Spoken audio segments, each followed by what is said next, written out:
Have you ever felt that the oldest stories you were told were missing a page? A dark, epic chapter torn out before history even began? Before history was carved in stone, it was scarred in flesh and fire, marked not by men, but by those who fell from the sky. This is a journey into that lost page, a story of celestial beings who chose darkness and whose sins would give birth to the colossal NEPHILIM. For centuries, art has depicted them with majestic wings, a powerful symbol of their divine origin. Yet, the most ancient texts describe them appearing as men, their ethereal beauty a fatal lure that would shatter the barrier between heaven and earth. Their transgression unleashed chaos, and their giant offspring turned the world to ruin. But the story doesn't end there. After divine wrath washed the world clean in a great flood, their shadow somehow lingered. The giants seemingly returned. How? This is the central paradox, the question that has haunted theologians and scholars for millennia. This investigation is not just about the monsters of the past. It is about uncovering the complete story, one that begins with a forbidden pact and ends with a prophecy of judgment. It's an exploration into one of the greatest mysteries ever told, a film that seeks to piece together the fragments of a truth so shocking it was almost erased from memory. Welcome to the story of the Nephilim. It was an age shrouded in mystery, a time before even the days of Noah, a forgotten age whose shadows still whisper over creation. In that lost past, a darkness fell upon the world, silent and inexorable. In the heavens, the sons of God, the angelic watchers, guardians of humanity, raised their curious eyes. And it was then, according to the ancient texts, that they saw the daughters of men. Their beauty was intoxicating, a fatal allure. A single thought, simple and corrosive, took root in their hearts. Curiosity became desire. Desire became rebellion. And with that act, the heavens shattered. Eternity became unstable, and the world knew a chaos no man would ever forget. Under a heavy sky laden with an unspoken fate, Samjaza, the leader of these watchers, gathered 200 of his brethren atop the snow-capped peaks of Mount Hermon. The frigid air bit their faces, but the gravity of the moment made nothing else matter. Time seemed to stand still, awaiting the oath that was about to be sealed. Samjaza, his voice firm but touched with fear, began to speak. "I fear I will be the only one to pay the price for this great sin." A heavy silence followed, broken by the words of another angel. "No, Samjaza, we will all swear. We will all commit to this path. What has been done cannot be undone." With a resolute look, Samjaza concluded, "Then so be it. The fate of us all is sealed. The fall is inevitable." With that, they swore. A vow that would transform their souls and damn them forever. As described in the book of Enoch, they bound themselves by mutual imprecations, sealing a pact with the strength of a promise no one could break. There was no turning back. They were committed not only to the fall, but to the consequences that would come with it. While the Book of Enoch and many ancient traditions interpret these sons of God as angels, Some theological scholars offer a different perspective. They propose that these could be the godly lineage of Seth, son of Adam, who fell from grace by marrying into the lineage of Cain. However, the tragic story of the Watchers has left an indelible mark on the human imagination. The narrative continues, not with the gentleness of angelic wings, but with the brutal force of an inevitable fall. They descended like blazing stars, tearing through the sky and leaving a trail of destruction in their wake. As their feet touched the ground, the earth itself seemed to tremble, for their forms burned with a terrible, unholy light. The silent universe seemed for a moment to stand still. Mortals, upon seeing those brilliant, colossal figures, stood paralyzed, unable to comprehend the magnitude of what they were witnessing. With the power of their fiery essence, the fallen angels took human wives, and from this forbidden union, a new race was born. But these were no ordinary children.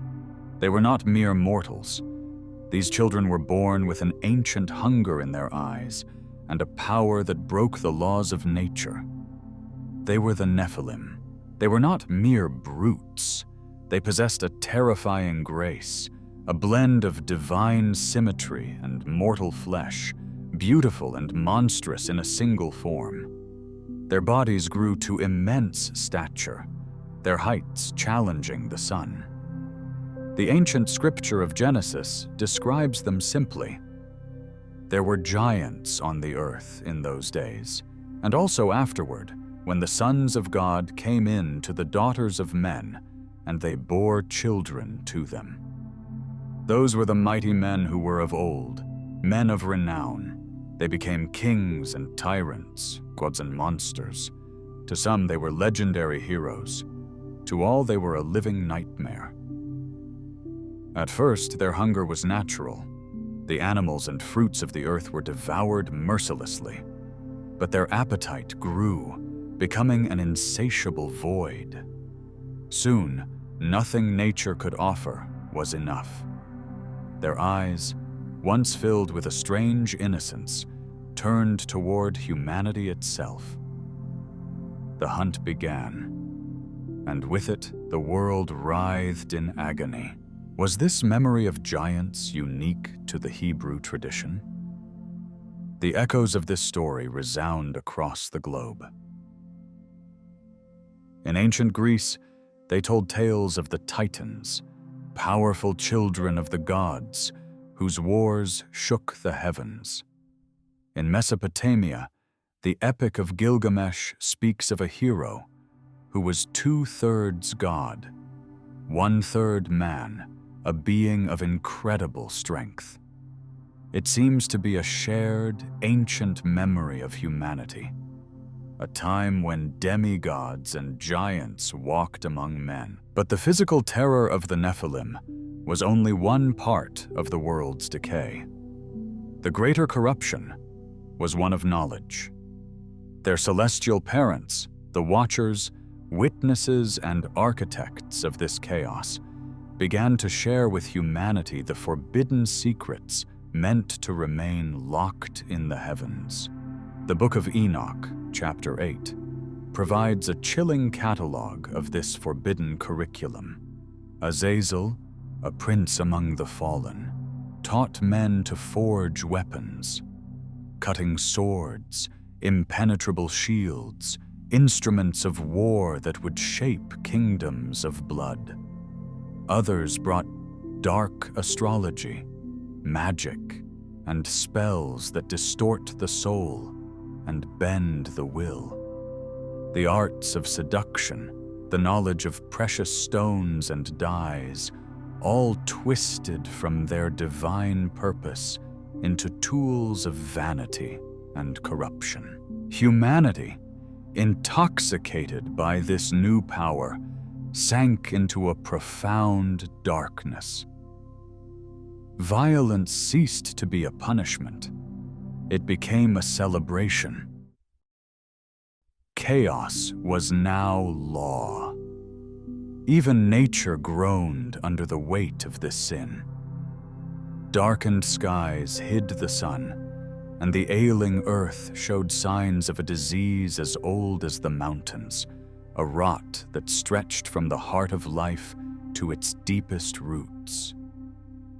It was the birth of an age of shadow, where the divine and the mortal collided, and the world knew a horror it would never forget.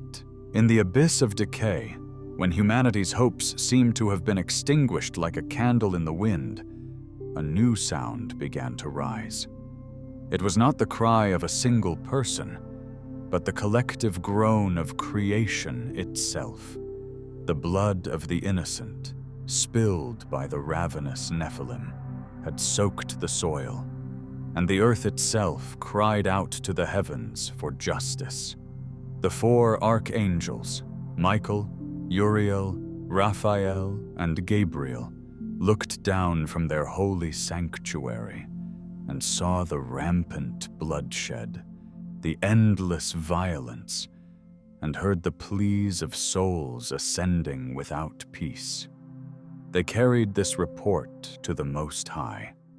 A world entrusted to their watch had become a theater of horror.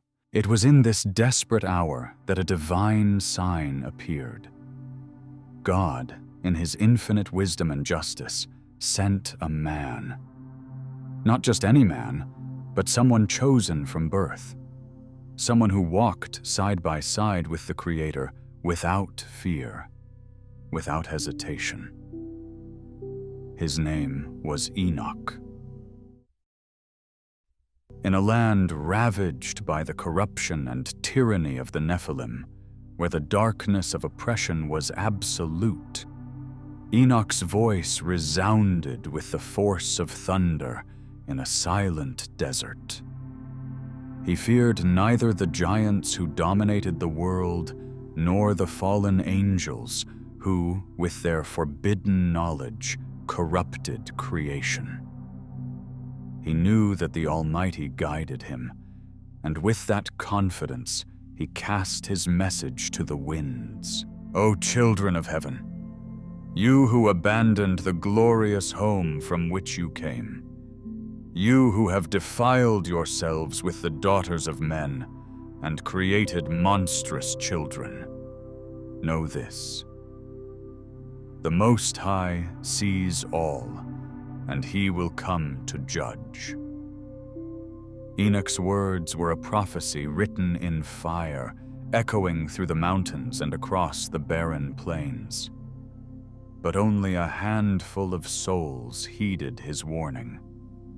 The world mocked.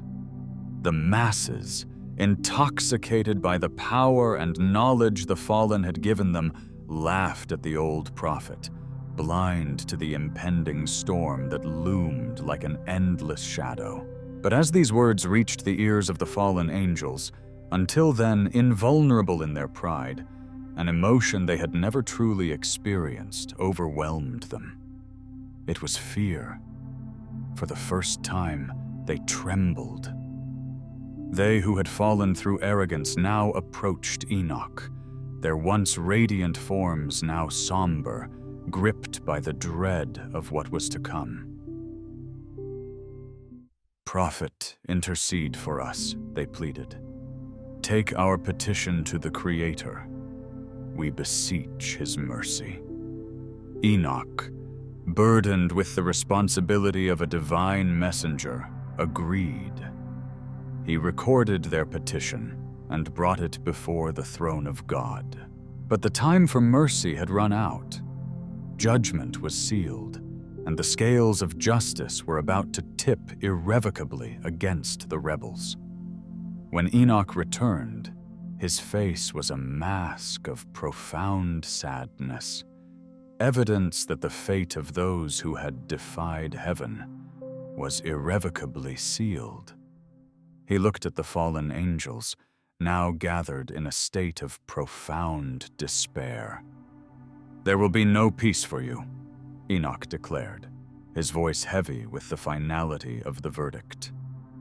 "You shall not ascend to heaven for all eternity, and on earth you shall be bound. Your children, the giants, will be destroyed before your very eyes, and you will be forced to witness the downfall of all that you have created." These words, like a thunderbolt, split the silence that surrounded them, as the heavens prepared to carry out the sentence that had long been announced. As the world sank into the darkness of decay, a new figure emerged from the shadows. He was a simple man, his soul scarred by the weight of hardship, without fame or power, but with something far more valuable, a purity of heart. His name was Noah. He was no hero of grand appearance, but his soul resonated like a beacon of light amidst the darkness. His eyes, still shining with hope, reached for the heavens, even as the earth was consumed by evil. While the giants sank into their wars and their cities crumbled to dust, Noah walked with God. He was the last flame of justice in a lost generation sinking into wickedness, corruption, and violence. One night, a radiant light descended from the sky. It was a divine presence, a force that filled Noah's soul with an intoxicating awe. The air grew thick, charged with a power that could not be challenged. "Behold, the end of all flesh has come before me," a voice declared. "The earth is filled with violence, and because of this, I will destroy them with the earth. Build yourself an ark." Noah, filled with holy fear, did not question. With steady hands and a resolute heart, he began the solitary construction. While Noah hammered wood, the heavens moved in a spectacle of divine forces. The archangels received their orders. Raphael, the celestial warrior, was sent to capture Azazel, the rebel who had taught humanity the art of war. In the depths of the mountains, Raphael found him, a being of power and desolation. With chains of spiritual fire, he bound Azazel and cast him into an abyss of eternal darkness. Meanwhile, Gabriel, the messenger, was sent on a different mission, to sow discord among the Nephilim, so that destruction would come not only from without, but from within their own corrupt hearts. He whispered words of distrust and envy until the once allied clans began to turn on each other in a final, merciless war. Noah, oblivious to this cosmic battle, continued his work. When the ark was complete, the impossible began to happen. From the four corners of the world, animals came, guided by an inaudible command, marching side by side without war or fear. On the seventh day, Noah and his family entered the ark. Then, the gigantic door, too heavy for any human hand, was closed by God himself. There was a terrible, expectant silence. Then the heavens changed. The clouds grew like black walls, hiding all light. Lightning split the heavens like flaming swords. A deep sound, almost a groan, echoed from the depths of the world. The earth wept, and then came the roar. As Genesis describes, the fountains of the great deep burst open. The womb of the earth spewed forth rivers of fury. The windows of heaven were thrown open, and from on high descended not drops, but liquid walls, heavy and solid. The world, gripped by terror, ran in despair. The Nephilim, those haughty giants, rose on the highest mountains, certain their strength would save them. One of them raised his voice against the thunder in a final roar of defiance. But the sky did not respond with words, only with the relentless waters which rose, crushing everything in their path. A colossal vortex swallowed giants whole, their screams lost in the foam. For 40 days and 40 nights, the world was undone. And when the roar ceased, there was only the sound of the waters covering everything. And there, in the middle of an endless ocean, a single wooden boat floated. Small, solitary, but holding within it the promise of life. The waters, which for so long had covered the earth like a veil of judgment, began to recede. The roar of the abysses ceased, and the sea that had swallowed cities and mountains now, little by little, revealed the ground. The ark, that immense work made by the hands of an obedient man, rested gently on the mountains of Ararat. The silence that followed was profound, almost sacred, as if all creation, renewed and purified, awaited the next act. Then the wood creaked, the great door opened, and Noah, along with his family, descended onto solid ground. The air was fresh, charged with new life. Noah looked around and saw a world wiped clean. No empire, no city, no throne of kings had stood. And there, in his simplicity, he erected something grand. An altar, not of gold or marble, but of ordinary rocks collected from the still, damp soil. An altar of gratitude. The fire was lit, and the smoke rose, an invisible prayer etched in the wind. In response, the heavens opened in color. An arch of majestic light crossed the firmament. It was a rainbow, not just light broken by rain, but the Creator's own signature. A pact, a promise. God's voice echoed through eternity. Never again would water destroy all life. It was the covenant of mercy. The world was reborn. Years turned into centuries. Generations flourished. The land multiplied with peoples, kingdoms, and cultures. The soil bore fruit. Cities rose, and laughter echoed again. The world had healed. But not every scar had disappeared. The world was reset. The lineage of the Nephilim was erased, or so it should have been. As we continue to read the ancient pages of history, a perplexing question, a troubling paradox begins to emerge. If all flesh on dry land had perished beneath the floodwaters, save for Noah and his family, then the genetic line of the fallen angels and their giant offspring should have been definitively severed. The problem was solved.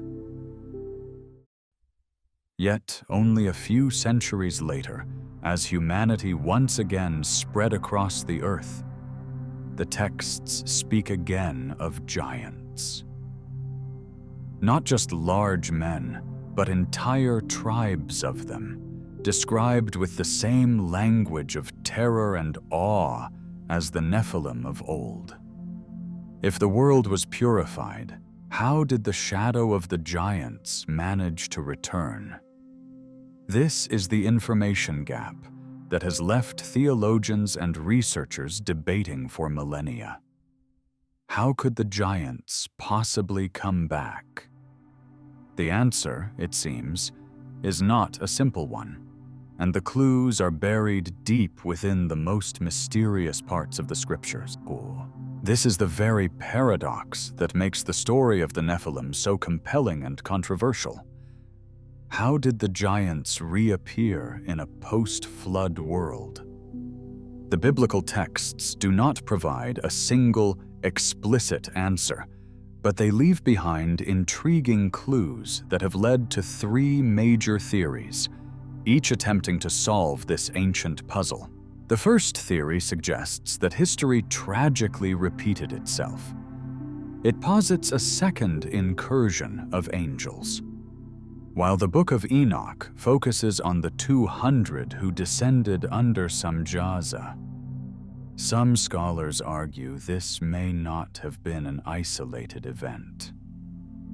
Perhaps a smaller, unrecorded group of heavenly beings committed the same transgression after the flood, creating a new, albeit less widespread, lineage of giants. This theory suggests the problem wasn't a one-time event, but a recurring temptation for the angelic realm, a vulnerability in the cosmic order that could be exploited more than once. This would explain the re-emergence of giants as a new, distinct event, separate from the pre-flood catastrophe. The second, and perhaps more unsettling theory, points to genetics. It argues that the Nephilim bloodline was not entirely wiped out. The command to Noah was that he was perfect in his generations, which some interpret in a genetic sense. His lineage was pure and untainted by angelic DNA.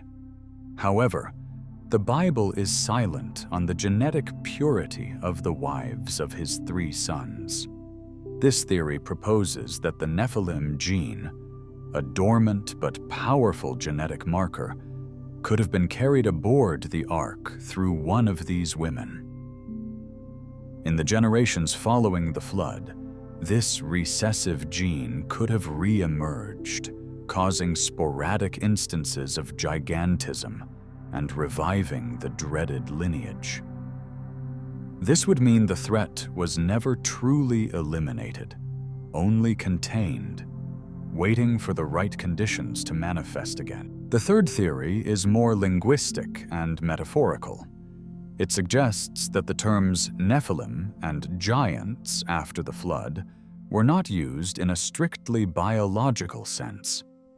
The word Nephilim itself comes from the Hebrew root naphal, meaning to fall. After the flood, the term could have been applied to powerful tyrants, fallen kings, and fearsome warriors whose cruelty and dominance were reminiscent of the legendary giants of old. They were Nephilim in spirit, not in bloodline, men who had fallen from righteousness and terrorized their neighbors. In this view, giant became a descriptor for any formidable enemy. Men of immense stature, yes, but fully human. It was a term born of fear, used by ordinary people to describe those who seemed larger than life in their power and wickedness. Whichever theory holds the truth, one thing is clear. The specter of the fallen ones remained. Humanity was once again forced to confront giants. Whether they were the product of a new angelic fall, a hidden genetic legacy, or simply the embodiment of humanity's own capacity for tyranny and corruption. The age of giants, it seemed, was not yet over. Generations after the flood, as the descendants of Noah spread and multiplied, the stories of giants became more than just campfire legends. They became a terrifying reality. When the servant of the Most High, Moses, led the nation of Israel to the borders of the Promised Land, Canaan, he sent 12 men, one from each tribe, to spy out the territory. They were to be the eyes of the nation, returning with a report on the land's bounty and its inhabitants. They walked for 40 days, through fertile valleys and past vineyards so vast that a single cluster of grapes required 2 men to carry it on a pole between them. They saw fortified cities with immense walls that seemed to reach the sky. But what they saw next would instill a fear that nearly shattered the faith of a nation. They saw the giants. When the spies returned, 10 of them spoke with trembling, fearful voices. The land, they reported, devours its inhabitants. All the people we saw there are of great stature. We saw the NEPHILIM there. The descendants of Enoch come from the NEPHILIM. We seemed like grasshoppers in our own eyes, and we looked the same to them. This report spread through the camp like a plague.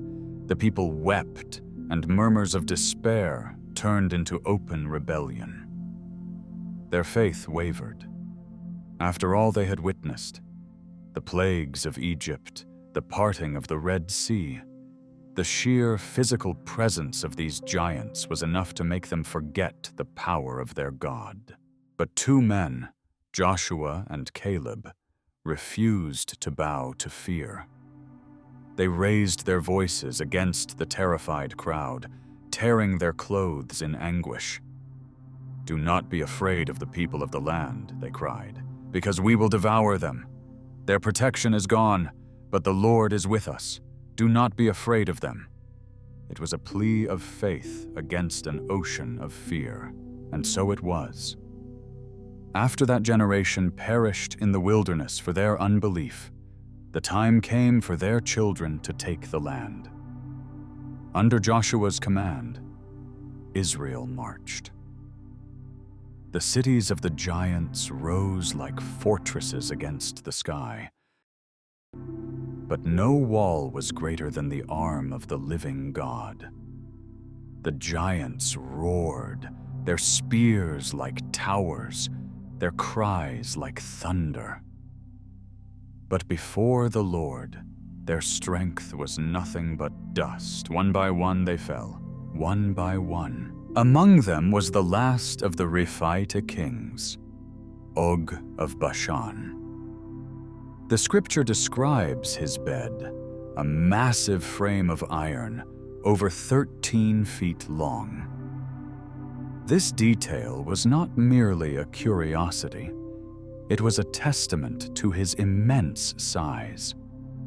And today, in the region of ancient Bashan, now the Golan Heights, archaeologists are still baffled by the mysterious megalithic structures scattered across the landscape.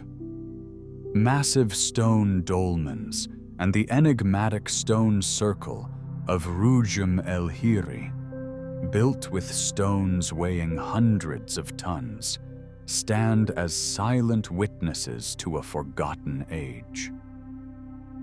Who could have built such structures? To many, they are the very footprints of the giants, the last remnants of the kingdom of Og, a final, defiant challenge from a world that had resisted divine order. The conquest of Canaan broke the power of the giant kingdoms, but the final echo of the ancient Nephilim, the greatest physical and psychological challenge, was yet to come. It emerged from the ranks of the Philistines, a champion whose very presence seemed to mock the promises of God. His name was Goliath of Gath. A man-mountain, clad in bronze that shone like a cruel sun, he stood nearly 10 feet tall. Archaeological reconstructions of elite Philistine warriors with their distinctive feathered helmets and bronze-scale armor paint a picture entirely consistent with the biblical account of this final champion. For 40 days, he defied the armies of Israel. Morning and evening, he would stride out into the Valley of Elah, his voice booming across the fields. "Today, I defy the armies of Israel," he would shout. "Give me a man, and let us fight each other." Why do you come out and line up for battle? Choose a man and have him come down to me." All Israel heard, and all Israel feared. Not even their king, Saul, a head taller than any other man in the nation, dared to face him. The ancient terror of the giants had returned, paralyzing the hearts of God's chosen people. But then, from the sheepfolds, a boy emerged. A shepherd, sent to the battle lines only to bring food to his brothers, armed with nothing but a staff, a slingshot, and 5 smooth stones from a nearby brook. His name was David. He heard the giants' taunts, and unlike the trained soldiers, he felt not fear, but indignation. The battlefield fell silent as the two faced each other. On one side, Goliath, a living weapon of bronze and mockery. On the other, a shepherd boy with nothing but faith in his heart. "Am I a dog that you come to me with sticks?" Goliath roared with laughter. "Come here, boy, and I will give your flesh to the birds of the air and the beasts of the field." David's reply was not a warrior's boast, but a declaration of faith. "You come against me with sword and spear and javelin, but I come against you in the name of the Lord Almighty, the God of the armies of Israel, whom you have defied. Today the Lord will deliver you into my hand, and the whole world will know that there is a God in Israel." The heavens watched. The angels held their breath. The stone flew. A blur, a hiss, a sickening crack. Goliath, the great champion, the invincible giant, the final echo of the Nephilim, fell face down on the earth. That single stone did not just fell a giant. It shattered an ancient fear that had haunted humanity for ages, a fear that began when the sons of God first fell from heaven. David rushed forward, seized the giant's own massive sword, and cut off his head. Seeing their champion fall, the Philistine army broke and fled in terror. The nightmare was over. Under David's reign as king, the last of the giants were hunted down and destroyed. Ishbi-benob, Saf, Lahmi, the last remnants of a cursed lineage, fell one by one in battle against David's mighty men. They were not slain by angels or demigods. They were slain by mortal men, armed with something the giants could never comprehend. The age of shadows had passed. With the fall of Goliath and the last of his kind, the literal, physical presence of the giants faded from the pages of history into the realm of legend. The memory of the Nephilim became a warning, a story whispered through time, a chilling reminder that even the most terrifying darkness can be overcome.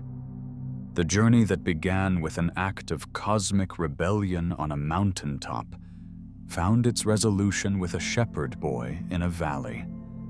The arc of the story was complete. But the legacy of the Nephilim did not vanish. It transformed.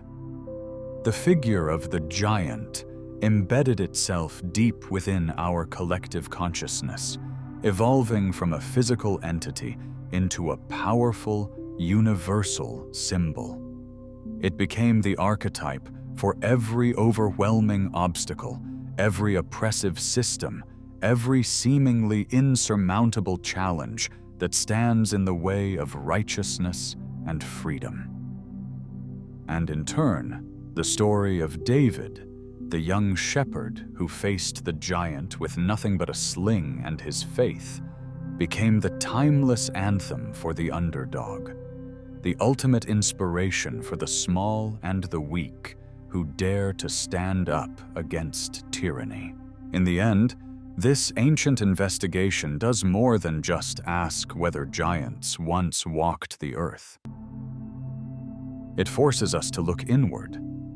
It compels us to ask ourselves, what are the giants in our own lives? What are the towering fears, the oppressive systems, the overwhelming challenges that defy us and mock our faith? The story of the Nephilim, in its final, most profound lesson, teaches us that it is not strength that conquers giants, it's faith.